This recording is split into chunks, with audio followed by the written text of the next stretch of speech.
மௌனம்னா என்ன? பல பேர் இந்த மௌன விரதம் இருப்பாங்க. அவங்க என்ன பண்ணுவாங்க? யாராவது பாத்தீங்கன்னா அப்படிம்பாங்க, என்ன சொல்ற அப்படிம்பாங்க, என்ன சொல்ற, இதுக்கு பேசிட்டே போயிடலாம்.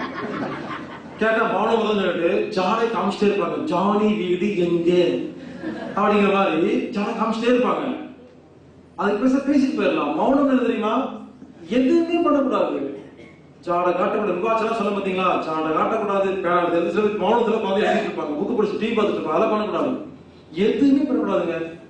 மௌனங்கிறது எல்லாத்துக்கு மௌனம், செயலுக்கு மௌனம், வார்த்தைக்கு எல்லாத்துக்கும் மௌனம். வாரத்துல ஒரு நாள் இல்ல மாசத்துல ஒரு நாள், ஒரே ஒரு நாளுங்க. நாமெல்லாம் இது வரைக்கும் தனிமையில மௌனமா இருந்ததே இல்லைங்க. இதுதான் ஏன் எல்லாரும் ஆசைப்படுறோம். என்ன நமக்கு ஒண்ணுமே புரியல அப்படின்னு ஆசைப்படுறோம். ஏன் மௌனமா அமைதியா இருந்ததே இல்லை. நீங்க எல்லாம் பெரிய புத்தகங்களை படிக்க வேண்டாம், பெரிய பெரிய கோர்ஸ்களை போக, நாமளே ஒரு கோர்ஸ் தான். தனியா இருந்தா போதும், அமைதியா இருந்தா போதும். எப்பவாவது டைம் கிடைக்குதா எங்கேயாவது கிளம்பிடுங்க. போயிட்டு எங்கேயாவது ஊருக்கு போறது, போயிட்டு இதையும் பண்ணிட்டு லாட்ஜ் போய் ரூம் எடுத்தாலும் சும்மாவாது இருங்க. எங்கேயாவது போயிருங்க, சொந்த ஊருக்கு எங்கேயாவது போயிட்டு 24 hours கணக்கு வச்சுக்கங்க. 24 hours யார்ட்டையும் பேசாம எதையும் பண்ணாம சும்மா இருந்து பாருங்க. பல பிரச்சனைக்கு தீர்வு கிடைக்குங்க. எல்லாமே புரியும். தூங்கக்கூடாது. இல்ல படுத்துக்கலாம், தூங்கக்கூடாது.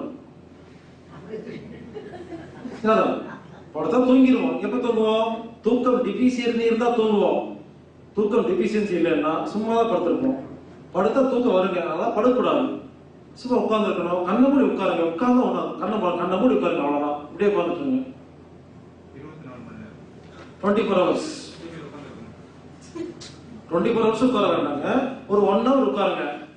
அப்ப எந்திரிச்சு நடந்து போயிட்டு டீ சாப்பிடுங்க, சாப்பாடு சாப்பிடுங்க, யூரின் போக லெட்டர் போக எல்லாம் பண்ணிட்டு முடிஞ்ச வரைக்கும் உட்காருன்னு சொல்றாங்க. 24 hours இல்லைங்க, முதல்ல ஒரு half day இருந்து பாருங்க. கொஞ்சம் கொஞ்சமா இன்க்ரீஸ் பண்ணுங்க. சோ மௌனம் ரொம்ப ரொம்ப நல்லது. மௌனத்துலதான் நமக்கு எல்லாமே புரியும். இதுக்கு சைலண்ட்னு சொல்லுவாங்க. இதுக்கு நிறைய கோர்ஸ் எல்லாம் நடந்துட்டு இருக்கு. எங்கேயாவது சைலண்ட் மௌனம்னு 1 நாள் 2 நாள் கோர்ஸ் இருந்தா போயிட்டு வாங்க. வீட்லயும் சும்மா உட்காருங்க. சும்மா இருந்தாதான் எல்லாம் புரியுங்கிறது புரிஞ்சுக்கிட்டா போதும்.